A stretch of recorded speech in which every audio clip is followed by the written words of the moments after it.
Hi, I'm Ivan, and before me today is Dr. Aron Rose. He is a musical composer. He is also the former associate professor at the Yale School of Medicine and School of Nursing.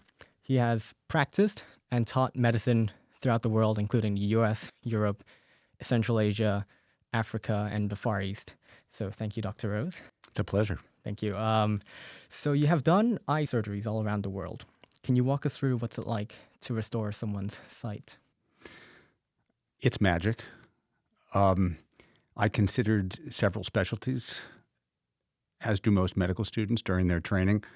But when I had a short rotation in ophthalmology, I was stunned by the beauty of the surgery and the drama of the result.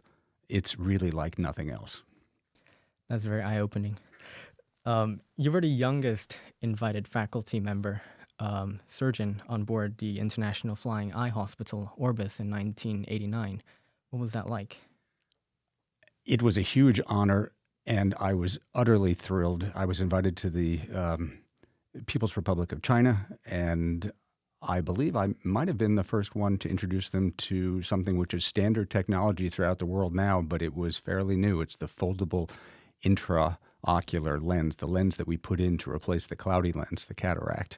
And the Chinese were terribly interested in learning about this new technology because it allowed for tiny incisions and therefore rapid healing. It was kind of a revolution in ophthalmology. And so I was really honored to be able to introduce it to the Chinese.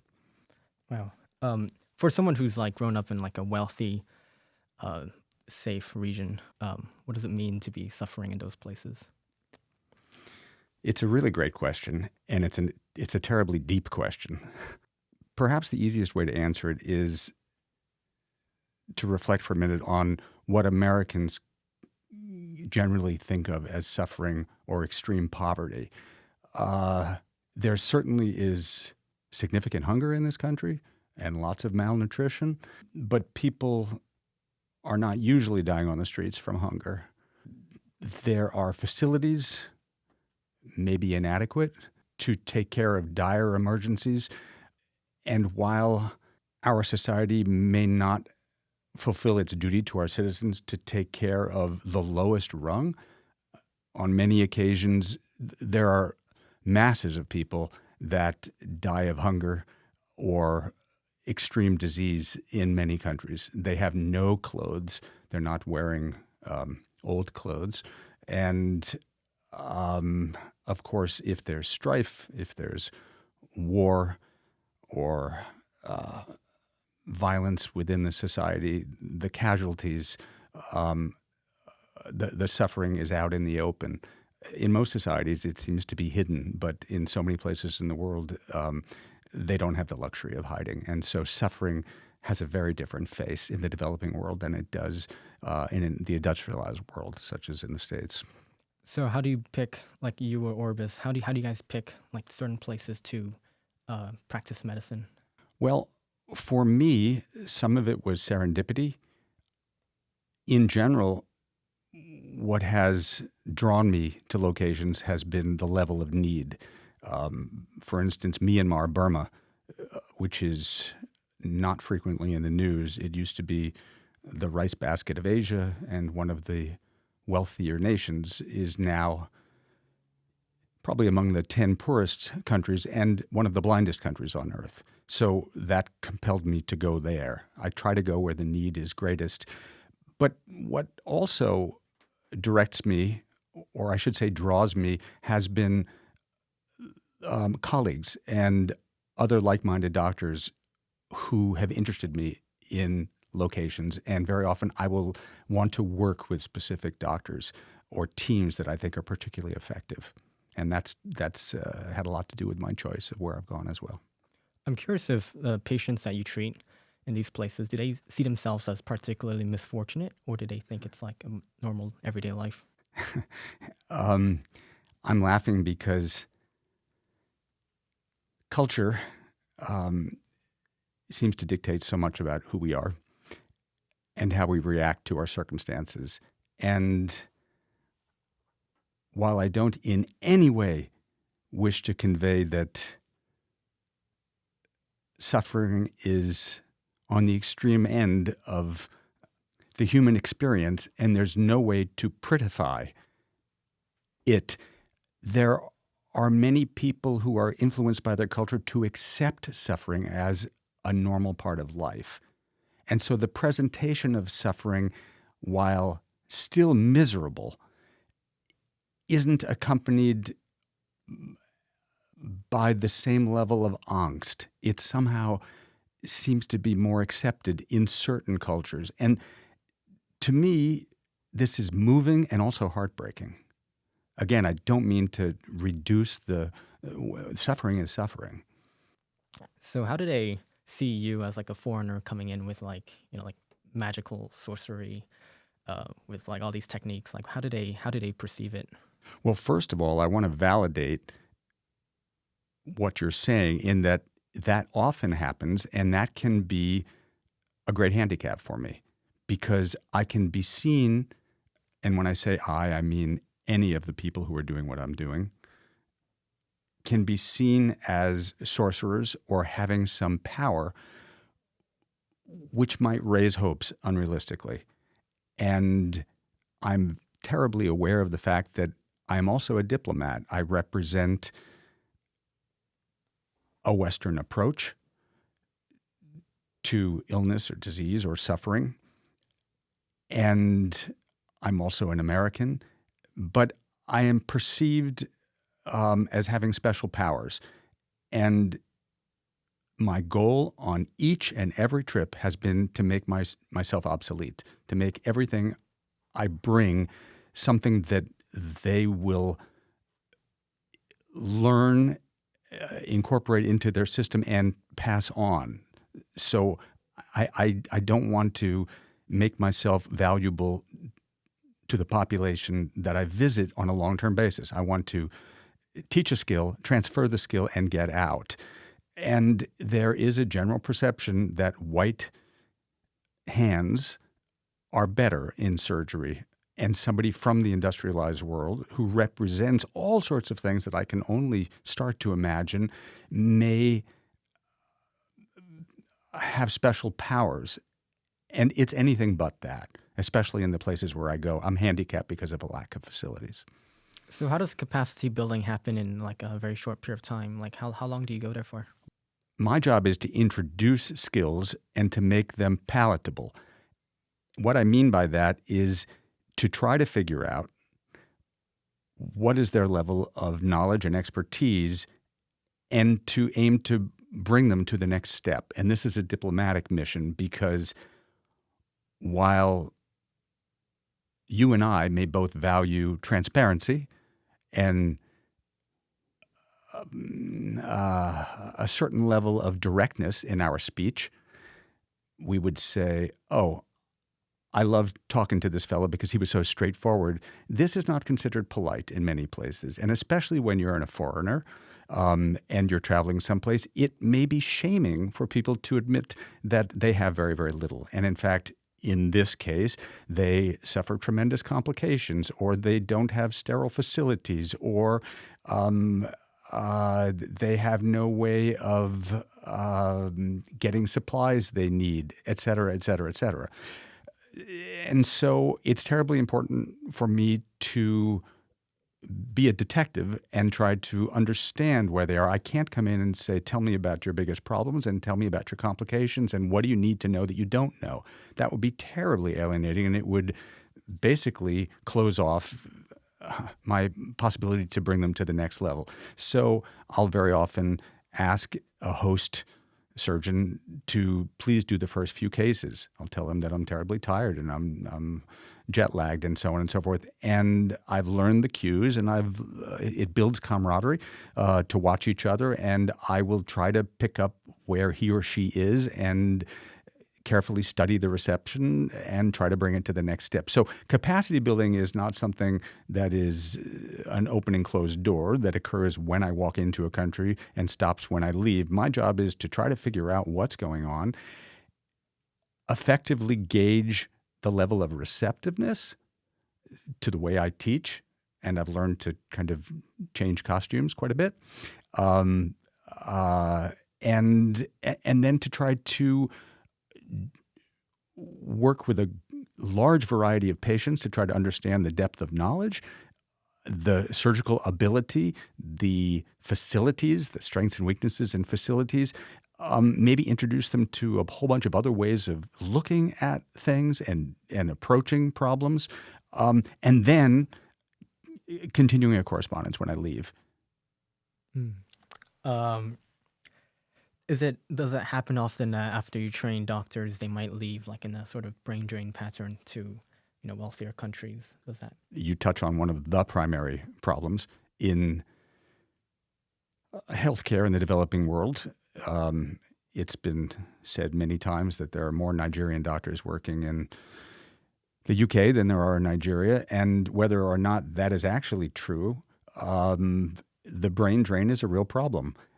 I used to condemn it with little thought, and now that I understand the depths of the problem, it's harder to do so. It's a problem with getting familiar with any subject. It becomes harder and harder to generalize and pass easy judgment. The working conditions in the developing world are often dreadful and sometimes nightmarish, especially when armed conflict is taking place. The facilities are lacking. The corruption is endemic. And the reimbursement is often next to nothing. The idea of being loyal in one's population to improving the health of their community and countrymen is courageous and only to be praised. But I cannot be simplistic about, I can't simply condemn those that want a better life for their spouse and their children and send funds to those at home. It's a very, very complex equation. When supporting local practitioners, did you ever have to question the intention of doctors in relation to their other competitions, like certain practitioners wanting to wipe out local competitions, etc.? I have had this experience. I had this experience in Mongolia, where the invitation to come and teach had a very strategic motivation. And but that was a place that had some facilities. I ended up working in countries that had very few facilities and there was very little competition. And actually, to give you an idea of what I mean, by the time the last experiences I had, I was actually teaching surgery to non-physicians because there simply were no physicians around.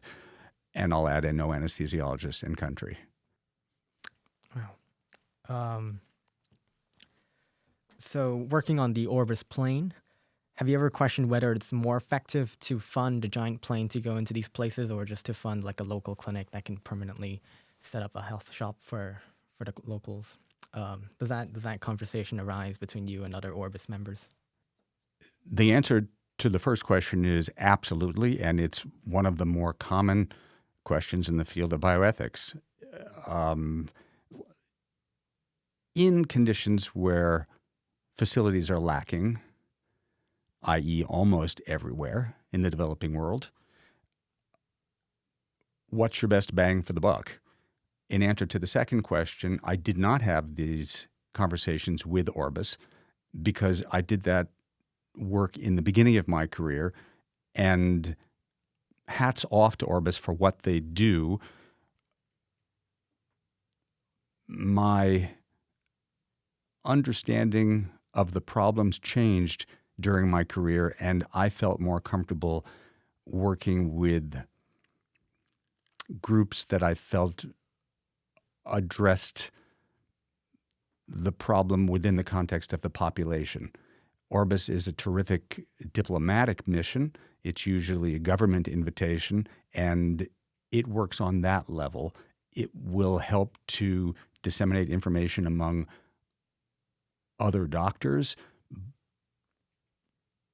but it can easily be a show of technology that simply has no place in the host country, in the inviting country. And so one has the feeling that it's a show of our capacity, sometimes not as sensitive as it might be to local conditions. And at the end of all your exploring, to arrive back where you started and to see your place for the first time, T.S. Eliot, how has all these experiences changed how you see America or where you grew up?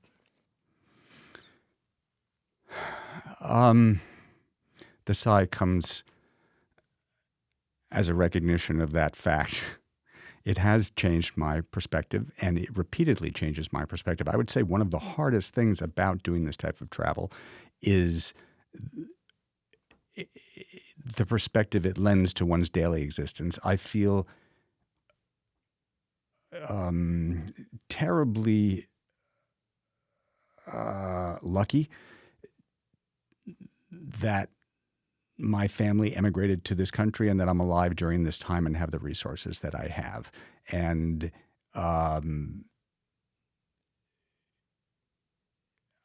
it's terribly sad to see how many in the world suffer, and the disparities seem to remain, and in some cases worsen over time. So it's a very sad experience to be working in a place where people are terribly grateful to have something to eat, and then to stand in a long row of a department store figuring out which of the 300 coffees one should select for their next purchase. It's surreal.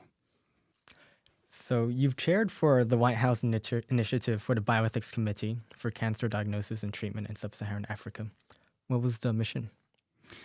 The mission, which was sponsored by an association of pathologists, was to bring cancer diagnosis and eventually cancer care to Sub-Saharan Africa by utilizing, again, this is high tech, by utilizing telecommunications and automated pathology and crowdsourcing to be able to capture pathological images.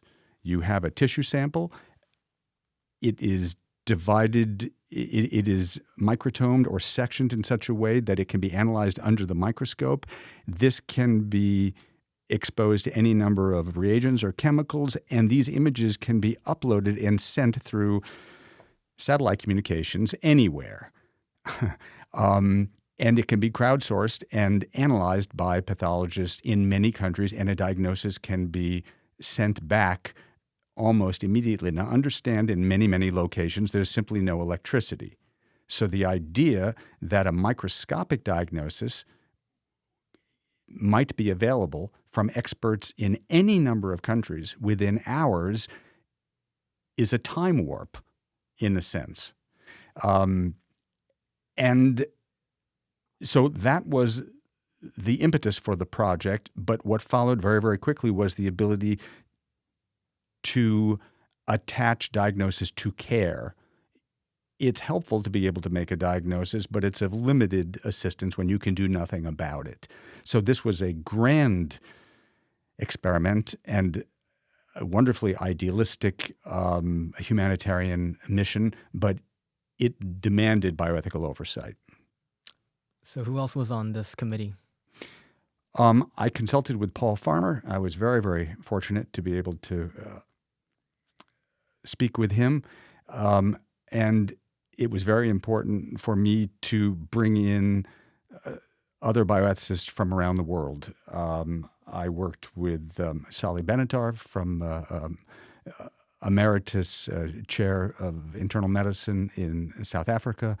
I worked with an African bioethicist, a bioethicist who works at Sloan Kettering Memorial Cancer Hospital in New York, academics from Rutgers, from the Hastings Center, other doctors.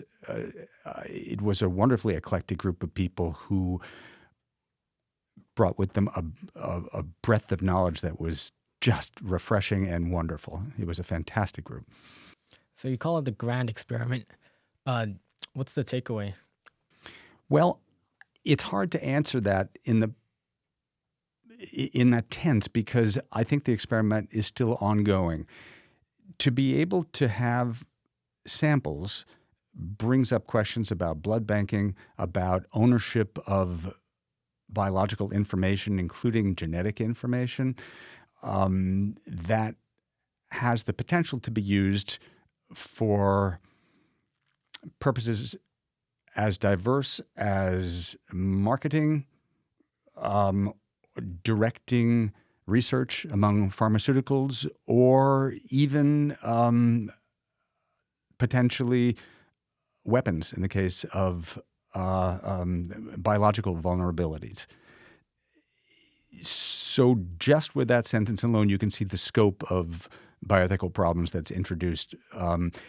This is not to mention the fact that there is a long and rich history of local populations not sharing in the riches that research might produce or the benefits of research. So it was terribly important that the local populations understood what research they might be granting with tissue samples and where the benefits might go, and that they be able to share in this. Issues of consent came up. Local populations want to please somebody that might heal them who is a foreigner, and it's incumbent upon us that they understand that it is truly voluntary whether or not they give tissue for sampling. They will get the same level of care. Many people may feel that they must partake in research in order to get the benefits. It's a very, very the mission was rife with potential bioethical problems.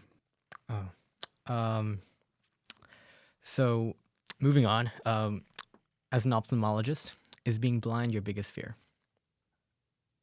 It's a really personal question, and it's a great question for that reason. I think for many people, it is one of their greatest fears. I had a potentially blinding eye accident for which I was patched in both eyes for a week or 10 days. I think I must have been 8 or 10 years old, and I think it made a huge impression on me, and it must be one of my greatest fears as well.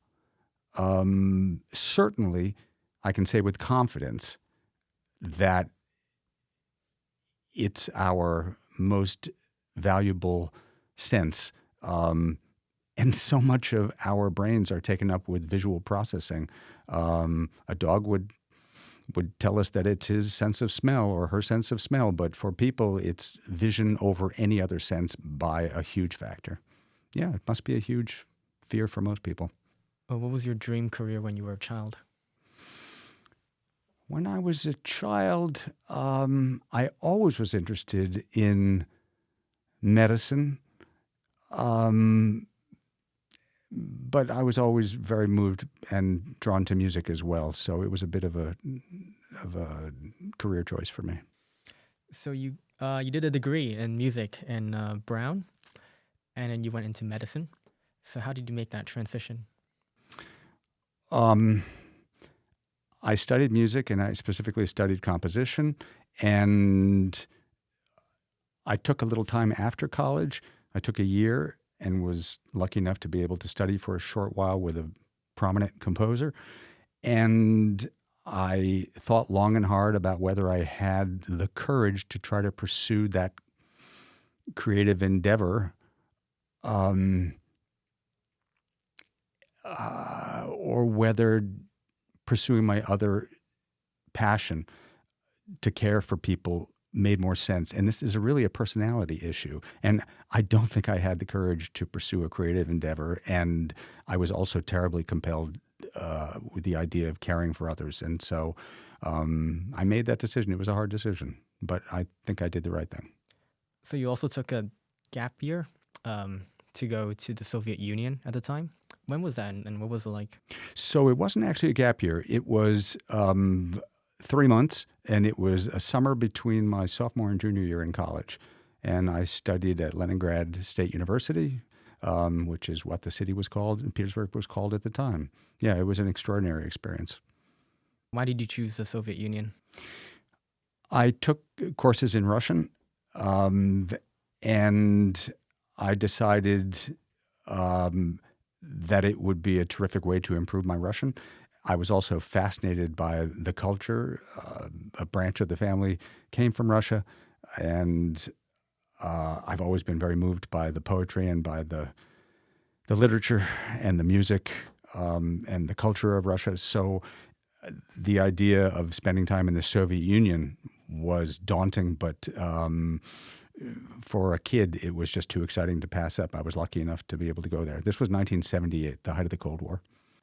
So while you were in the Soviet, did you ever feel like it was dangerous for you as an American? Well, yes, and the danger was very, very clear. As students, we were not followed as closely as tourists because we were living there, but we were housed in a hotel, and there were microphones present in the rooms. I know that for several reasons. One is that a dежурная, or usually an elderly woman, sits at the end of every hallway in every hotel, and her job is supposedly to take care of housekeeping, but she's in touch with the security apparatus in each hotel. And I went to see a friend, and she said to me, he's here and here and here, and then he's going there. And she only knew this because his conversations were taped from the room. I happened to I opened a wrong door, and there were technicians sitting in front of tape recorders as well. So it was common knowledge that everything that we talked about was listened to. And in fact, any Russians we met would always, during an intimate conversation, would point to the ceiling, which means we're being listened to, so let's walk and talk on the road. We were told not to leave. There was a perimeter around Leningrad, and we couldn't go beyond a certain distance, or we would be subject to local punishment, and that wasn't a good thing because there was a lot of tit for tat going on. The Russians were holding American businessmen in retaliation for Soviet spies being found in Washington. But I, like all my friends, was rather silly and went out to the countryside almost immediately to meet with other Russians, and we had a terrific social life, and we learned how to ditch our followers most of the time. So, I was a 19-year-old. I mean, what did I know? How do you ditch your followers? Well, you jump onto a metro. You act as if you're walking the other direction, and then you jump on or whatever. And after a while, I mean, it's not CIA. We're not top targets. I mean, after a while, you get to recognize the people that are following you, and so on and so forth. And I'm sure I wasn't successful all the time.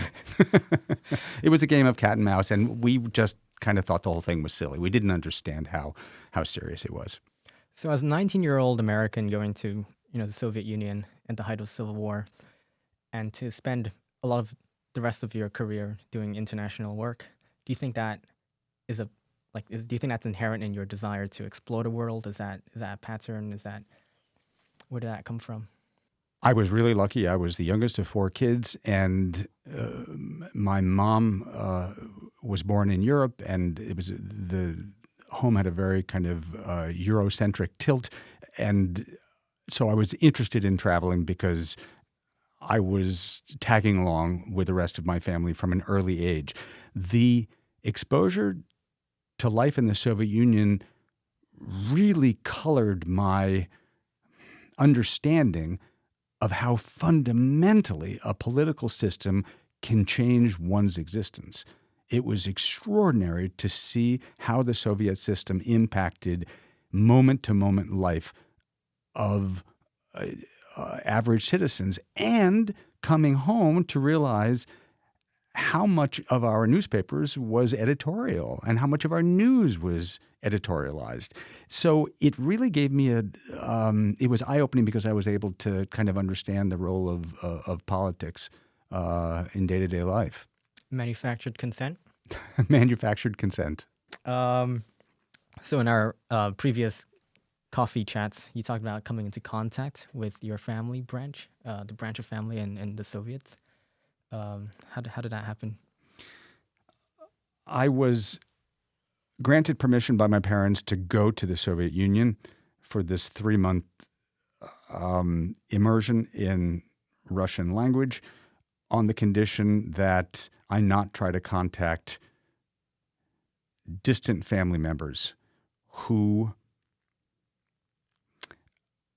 my mother had contact with in the 1920s. My mother grew up in Antwerp, and as a child, she went to Berlin and met some cousins. They were bourgeois Jewish merchants. They were quite religious.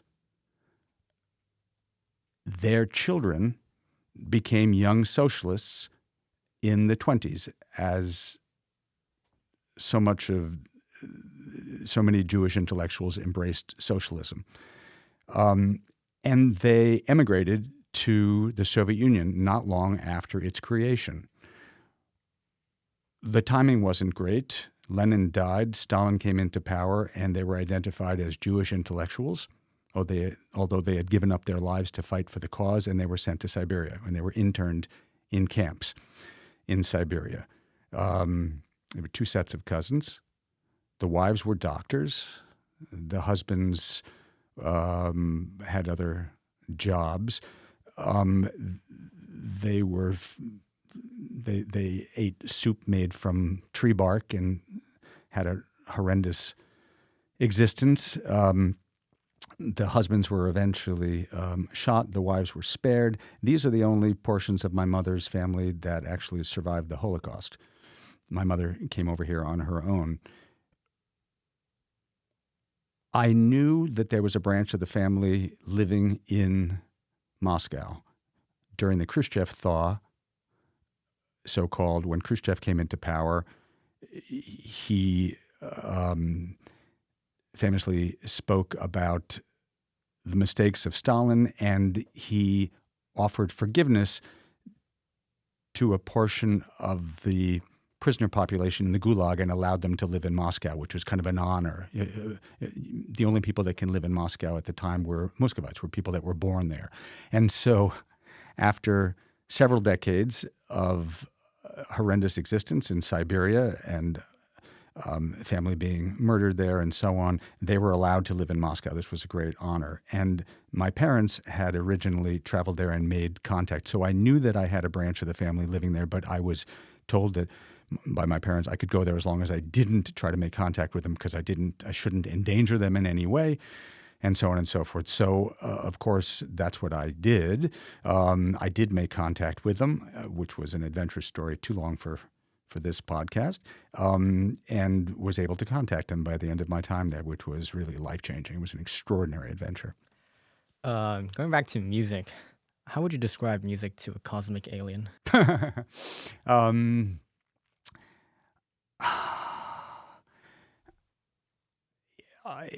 How do you describe something spiritual to another human?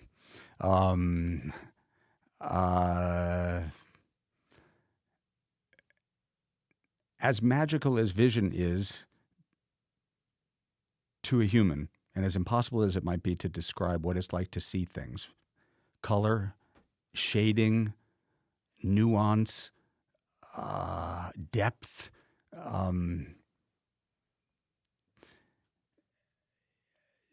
this is what it is to the ear.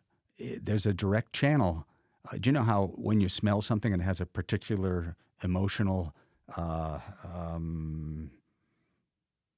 connection to the limbic system, it can evoke memories that are very powerful. This is what music does. Music can open an entire world. Um, I think it's hard enough to describe these things to another fellow human being. I would pass to somebody young with energy like you. I would pass that task on to you. I have enough trouble with humans. So what style of music are you composing now? It's a combination of classical conception, but very influenced by jazz. Jazz is a long love of mine, and I think the rhythmic drive and the spontaneity of jazz is something that strongly influences this. So it's contemporary classical, it's tonal, it's decidedly not minimalist, which is the style these days, and I'm lucky to have a terrifically talented spouse who's a concert pianist and a composer, and a close friend who's a conductor, who's been a mentor to me, who's taught me all about music over the years. So the fact that I can wind down a professional career in one of my top two loves and go to the other one, as I draw the career down, makes me a very, very privileged guy. So while conducting eye surgery, do you listen to music? Can you play it out loud? Yeah, surgeons are really split on this. I can play music in the background, and I will do so for the benefit of a patient, because the vast majority of the surgeries that I've done in my career, the patient may be slightly sedated but is otherwise quite aware. And if it is something that can be relaxing to a patient, or something where a patient can kind of get lost, sometimes with the aid of a teeny bit of sedation, and calmed, I think it can be terribly helpful. I certainly don't listen to music carefully when I operate. That I don't do. What's your go-to relaxing song for the patient? Well, it depends. I operated a close friend who's a classical musician, who's a pianist, and I made sure to bring with me a whole bunch of things that I know he has performed before. And I asked him before we started the operation what he wanted to hear. So I simply had it ready for him. I've had people that want to listen to loud country music. I had a Viennese patient that insisted that I play Mozart. I generally stay away from the really loud stomping stuff my orthopedic colleagues might listen to in the operating room. I really don't want people stamping their feet during the operation. Okay. Second last question. If you could give everyone one habit that would be good for eye health, what would that be? Or multiple? Yeah, I think for eye health, just as the dermatologists have warned us, the sun is not really our friend. Wear some sun protection, especially reflected light. So sunlight's really rough long term on the back of the eye. And in terms of our treatment of eye disease, we're really good on lots of things. There's been a lot of advances, but some of the damage that can occur in the retina and the back of the eye, we're not terribly good at fixing yet, and avoiding direct sun exposure can be really, really helpful. So throw on a pair of sunglasses. Yeah, UV block. And what is one thing you would have done differently if you were 20? Wow, you threw in the big one at the end, huh? What would I do differently if I were 20? I would try not to be quite as worried about each decision as I might have been. I think I worried too much. Not because the worries weren't justified, but because the worrying was so terribly unproductive. I think there are ways of approaching problems that are way more productive than just worrying about them. So I wish I had brought a sense of levity about decision making, rather than such a sense of deep concern. I'm afraid the problem is that it's almost impossible for people to have that sense of levity when they're young because it's all new. We haven't experienced. If you're lucky enough to get a sense of levitivity, it's only because you realize that very often things kind of have a weird way of working out. Well, thank you, Dr. Rose. Thank you for coming here and doing this podcast with us, and also thank you in general for coming out to going on coffee chats with me and spending so much time and having so much energy with such a young, weird, quirky kid from like Hong Kong, and being so inspiring. Ivan, it's always been a pleasure. Every time we speak, and it's an absolute pleasure being with you on this podcast. Thanks so much for inviting me. Thank you.